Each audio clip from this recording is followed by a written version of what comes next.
livro de Atos, capítulo 16.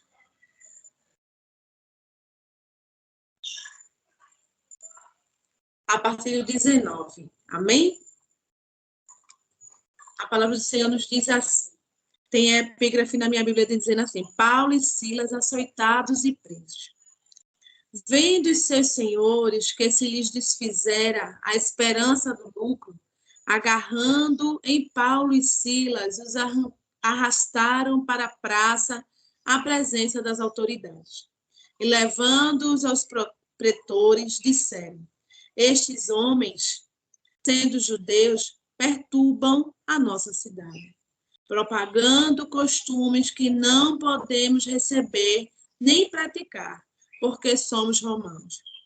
Levantou-se a multidão unida contra eles, e os pretores rasgaram-lhes as vestes, mandaram açoitá-los com varas. E depois de lhes darem muitos açoites, os lançaram no cárcere, ordenando ao carcereiro que os guardassem em toda a segurança. Este, recebendo tal ordem, levou-os para o cárcere interior e lhes prendeu os pés no tronco. Por volta da meia-noite, Paulo e Silas oravam e cantavam louvores a Deus. E os demais companheiros de prisão escutavam. De repente, sobreveio tamanho terremoto que sacudiu os alicerces da prisão, abrindo-se todas as portas e saltaram-se as cadeias de todos.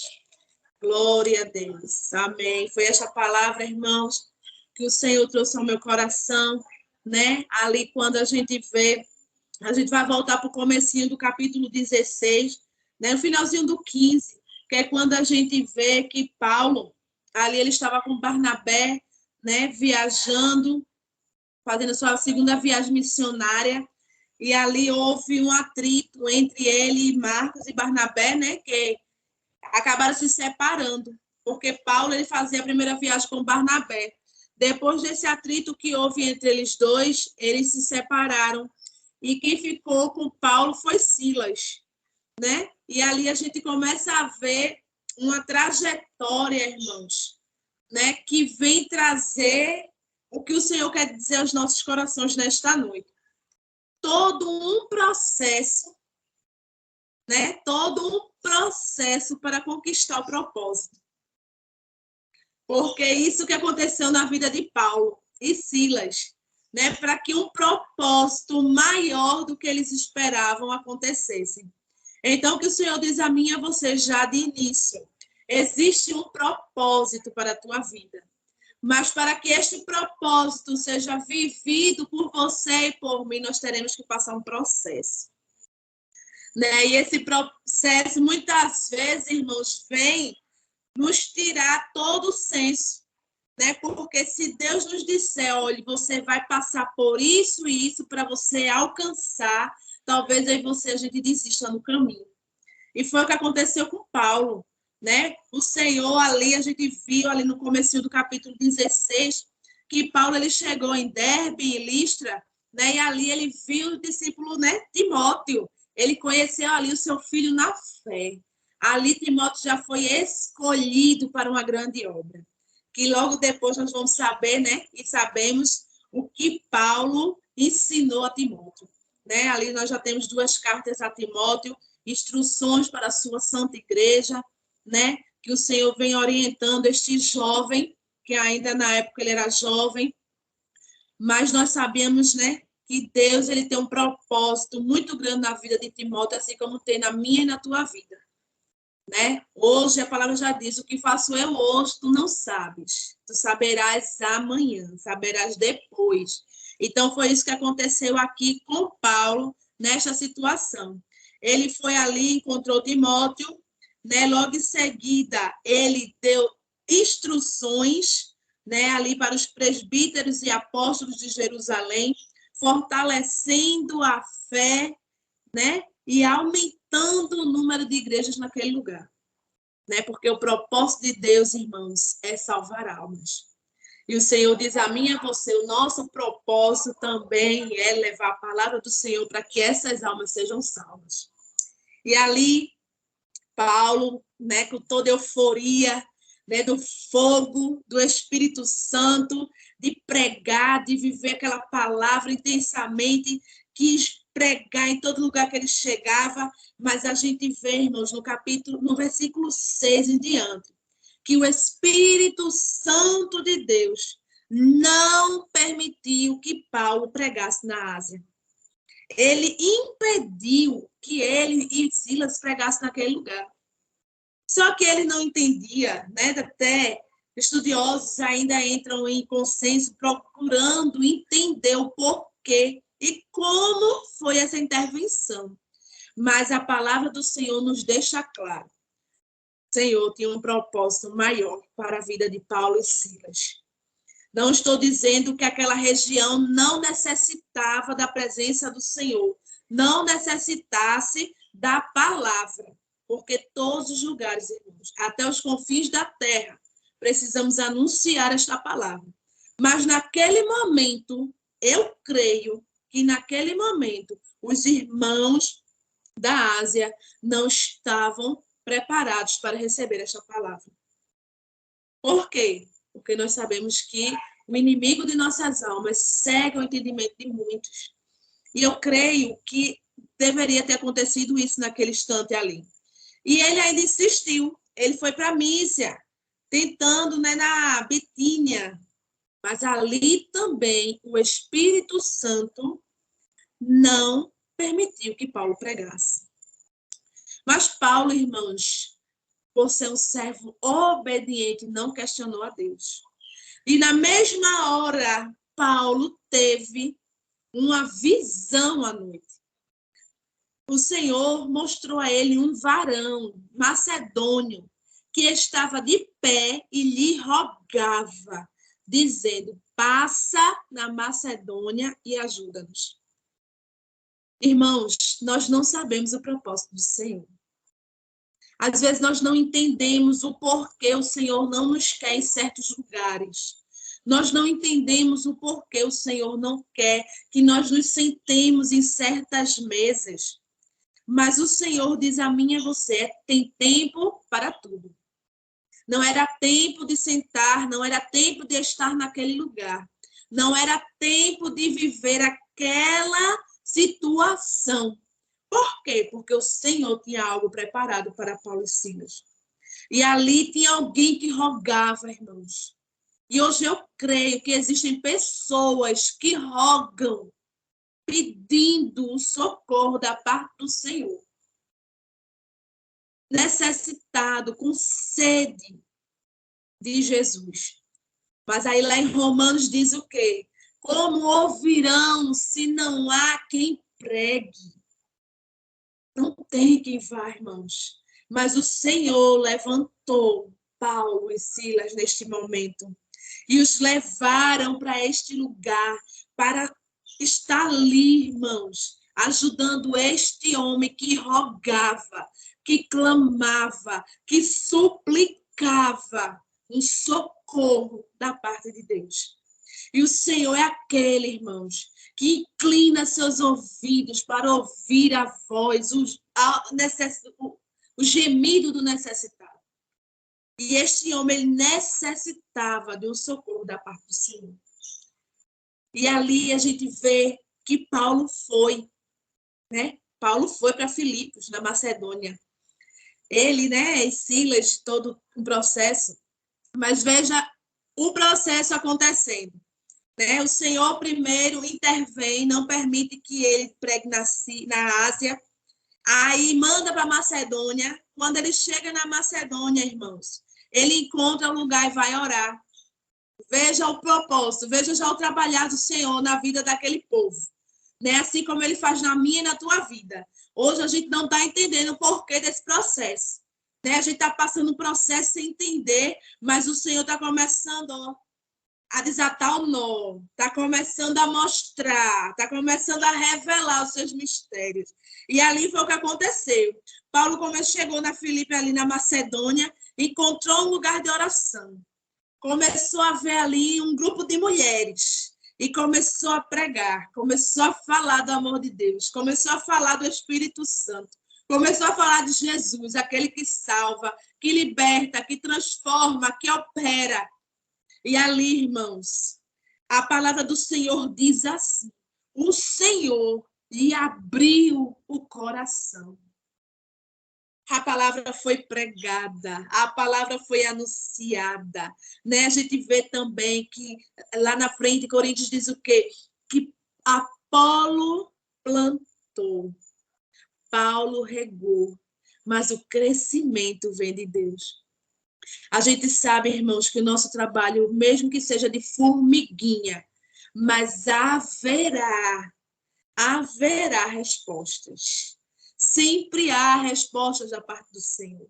Sempre alguém vai ouvir, o Senhor quebrantará este coração. O Senhor abriu as portas do coração de uma mulher chamada Lídia.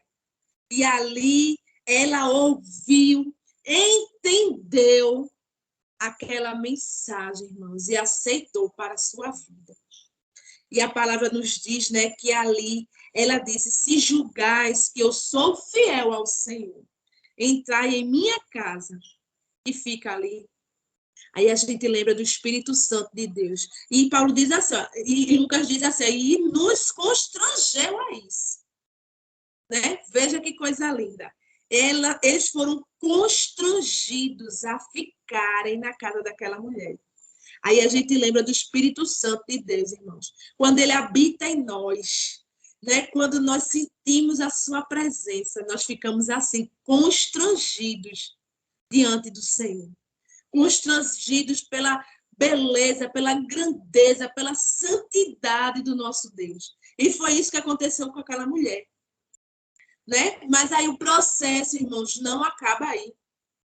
O processo não terminou aí. O Senhor já começou. Ele não quis que eles pregassem ali, mas aqui na Macedônia eles começaram a pregar. Já começou a salvar, irmãos. Não foi uma pessoa.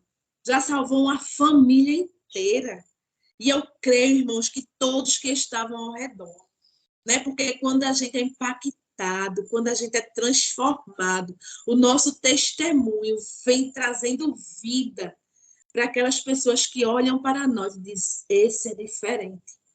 Esta é mulher de Deus. Este é homem de Deus. E ali a gente vê o processo, né, o trabalhar do Senhor. E ele vai seguindo a sua viagem. E quando ele está ali, irmãos, ele encontra uma jovem possessa de espírito adivinhador. Vejam só. Uma menina que estava ali, a Bíblia não vem nos dizendo há quanto tempo ela estava sendo escravizada por aquele espírito, nem pelos seus senhores. A Bíblia não nos relata, mas nós sabemos, irmãos, que esta mulher, esta jovem, ela vivia uma vida de escravidão espiritual. Ela era usada para que os seus senhores lucrassem, ganhassem dinheiro. Mas vejam o poder de Deus na vida de uma pessoa. Paulo tinha este poder, irmãos. E quando eles estavam ali andando, ela gritava, saía dizendo: estes homens são servos dos Deus Altíssimo e vos anunciam o caminho da salvação. Irmãos, é quando a gente lembra que toda língua confessará e todo joelho se dobrará perante o Senhor. Satanás sabia, irmãos. Aquele espírito sabia quem era Paulo, quem estava em Paulo, na verdade, e quem estava em si. O Espírito Santo de Deus, o poder de Deus que operou em Paulo e Silas e opera em nós neste dia, opera em nós hoje, irmãos.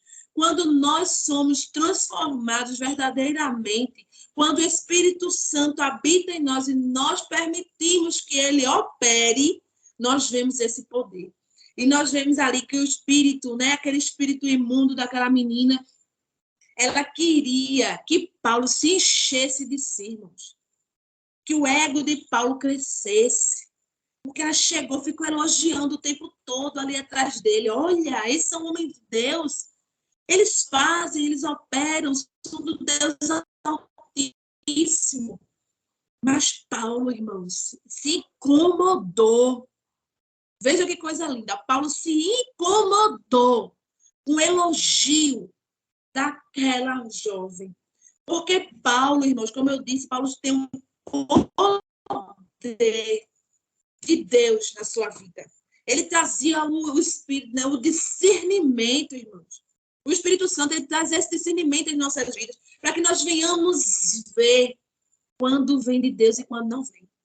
Por isso, irmãos, precisamos ter muito cuidado com elogios, muito cuidado com abraços, com aplausos, porque muitas vezes, irmãos, é Satanás querendo encher o meu e o teu ego, querendo nos deixar cheios de si, onde o orgulho, a soberba venha nos encher e não damos espaço para o Espírito Santo de Deus agir em nossas vidas. E foi ali. Mas o discernimento do Espírito que estava em Paulo, ele viu logo, irmãos, que existia algo de ruim, algo mal ali. Ele viu logo que aquela menina estava possessa. E ali ele repreendeu, né? Vem dizendo assim, ó, já indignado, voltou-se e disse ao Espírito: em nome de Jesus Cristo, eu te mando, retira-te dela. Porque o nome de Jesus tem poder. É no nome de Jesus, irmãos, que todo mal bate em retirada, que toda enfermidade bate em retirada, porque é no nome de Jesus Cristo que o mal não fica de pé perante nós. É no nome de Jesus que opera, que faz e realiza milagres e maravilhas no meio do seu povo.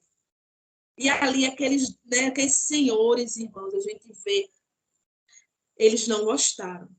Né? Eles não gostaram porque aquela menina foi liberta. E Satanás, irmãos, ele não fica satisfeito quando alguma alma é liberta, quando a alma é livre para adorar o Senhor, assim como hoje eu e você somos livres para adorá-lo. E ele ali, já usando aqueles feitores, já fez aquele reboliço todinho, irmãos, e levaram, né? Aí você vê no versículo 22, a palavra nos diz: levantou-se a multidão. Irmãos, quando ele vê, ele não vem só, não. Satanás, ele não vem só. Por quê? Porque muitas pessoas hoje estão vendo o descaso, né? Na casa do Senhor, na obra. A gente está vendo, irmãos, que muitas vezes quando Deus usa a mim, usa a você, Satanás entra. Quando as pessoas não têm esse discernimento que Paulo tinha.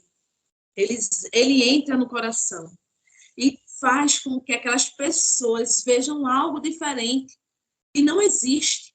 Porque o que existe é o poder de Deus que opera em nós e através de nós. Mas ele levantou uma multidão unida, veja, vim dizendo assim, unida contra eles. E ali a gente sabe, irmãos, que levaram aqueles dois homens para estarem ali sendo açoitados, né? Rasgaram suas vestes. Aí a gente lembra de Jesus, que ele, né, foi rasgado as vestes por mim e por você. Uma multidão se levantou contra o nosso Senhor, dizendo que ele era culpado, culpado de nos livrar, culpado de nos libertar, culpado de ter, irmãos, ter nos dado vida em abundância. Foi a culpa que o Senhor levou, né? E aqui estes homens também levaram uma culpa como esta, de ter livrado, né? Ter liberto aquela jovem. E no 24 vem dizendo assim, ó, levantou-os para o cárcere, né? Levaram ali. Só, irmãos, que o Senhor, ele nos deixa duas armas poderosas nesta noite. Nesta noite, eu e você sairemos daqui com estratégias dos céus.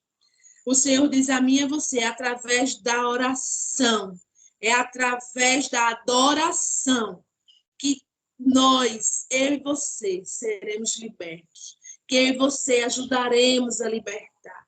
que eu e vocês estaremos livres dessas prisões, irmãos, é através da oração que o Senhor vem operar em nós. É através da adoração que o Senhor vem fazer milagres e maravilhas no meio do seu povo. É a oração, irmãos, é a adoração que move a mão de Deus, que toca o seu coração.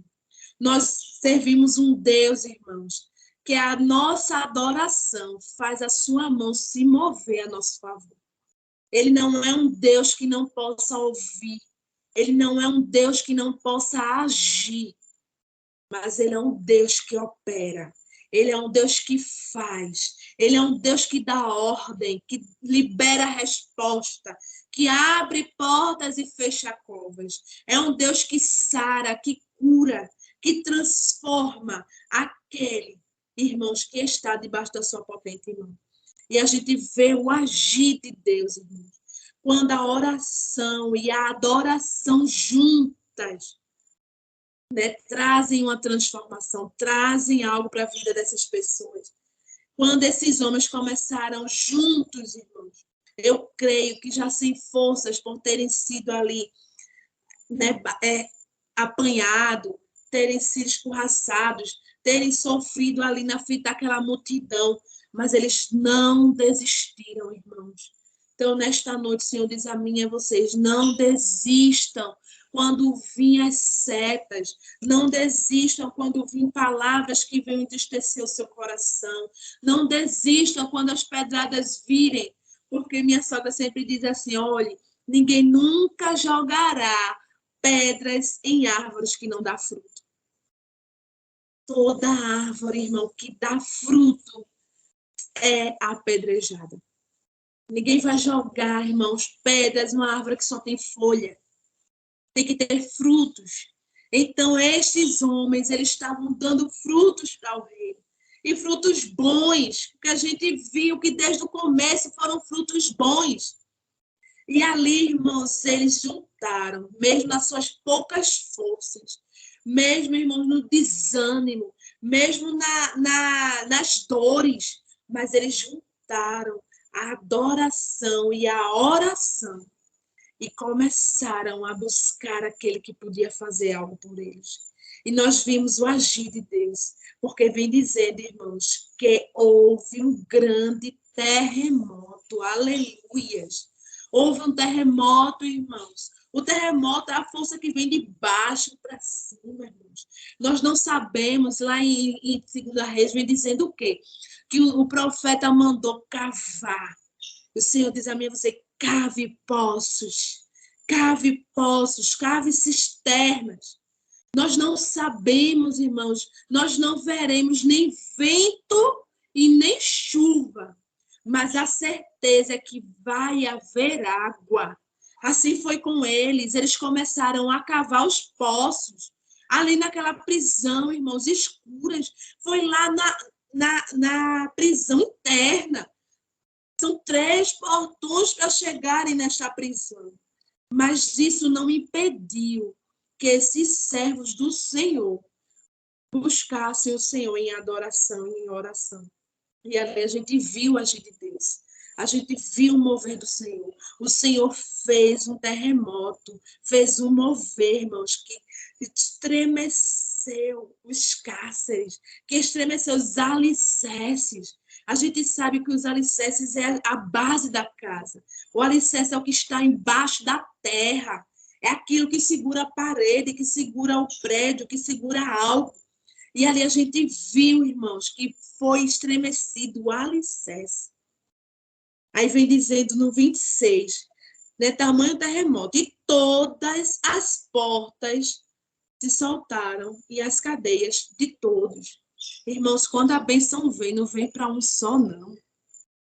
Eu estou orando pela minha família, mas a oração, irmãos, vai como é que eu digo? Alcançar a muitos. Vai alcançar os irmãos, os de perto e os de longe. Porque Deus é Deus de perto e Deus de longe. Quando Deus manda a bênção, é para mim, para você que está perto, e para nossa família, para os nossos vizinhos, aqueles que estão longe.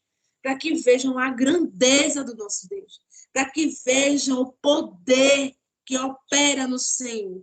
E ele mostra a sua glória resplandecendo através dos seus milagres e proezas. E aqui a gente vê, irmãos, que a bênção não veio só para Paulo e Silas, que eram os únicos que estavam orando e adorando, mas veio para todos que estavam naquele ambiente. Para todos que estavam ali foram alcançados. Até o carcereiro, irmãos. Aí a gente vê o propósito de Deus. Porque Deus, além de fazer tudo isso, ainda quis alcançar a vida daquele carcereiro. E aquele carcereiro, quando se acordou, que viu aquele reboliço, quis se matar. Veja, o processo. Teve que passar por este processo todinho para o propósito ser alcançado. O propósito de Deus era salvar a vida daquele carcereiro que iria se matar. Uma alma seria, irmãos, perdidas, né? Que seria jogada no marco do inferno. Por quê? Mas o Senhor teve misericórdia daquela alma. E não foi só aquela alma, não foi só aquele homem que foi salvo. Mas a Bíblia nos diz que também toda a sua família foi alcançada. Então, irmãos, nós não devemos que perguntar ao Senhor o porquê. Muitas vezes nós nos pegamos questionando ao Senhor, por que, Senhor, disso? Por que, Senhor, daquilo? Mas o Senhor diz a mim e a você nesta noite, não pergunte o porquê, mas pergunte o para quê. Para que isso, Senhor? Né? Nós vemos aí, irmãos, o propósito do Senhor era de salvar vidas. O propósito do Senhor era de libertar aquele carcereiro, salvar aquela vida que estaria sendo perdida se a palavra do Senhor não chegasse naquele momento, naquele instante, né? Que o Senhor ele nos dê esse espírito, né? Nos direcione, nos dê discernimento, nos dê essa cobertura espiritual. Estamos aí às portas dessa vigília e cremos, irmãos, que o nosso propósito é que almas sejam salvas, libertas e transformadas, né? Que o Senhor ele continue nos ajudando. Amém? Que o Senhor continue falando aos nossos corações. Que o Senhor ele continue nos dando armas espirituais para que eu e você venhamos pelejar. Né? A palavra do Senhor também diz que a peleja não é minha nem é tua, mas é do Senhor. Né? E é através das suas armaduras que ele tem nos dado, tem nos revestido, né? Para que nós venhamos, irmãos, anunciar, né? Viver o ID do Senhor. Muitas vezes nós esquecemos o ID. Muitas vezes nós ficamos só nas quatro paredes da nossa igreja, da nossa casa. E esquecemos, irmãos, que existem almas aí fora sedentas de Deus, que precisam estar sendo libertas, transformadas e ouvir esta palavra que liberta. Que o Espírito Santo nos ajude, irmãos, a estarmos anunciando a palavra do Senhor em tempo e fora de tempo. Amém? Eu agradeço a oportunidade. Deus abençoe a cada um, em nome de Jesus. Amém?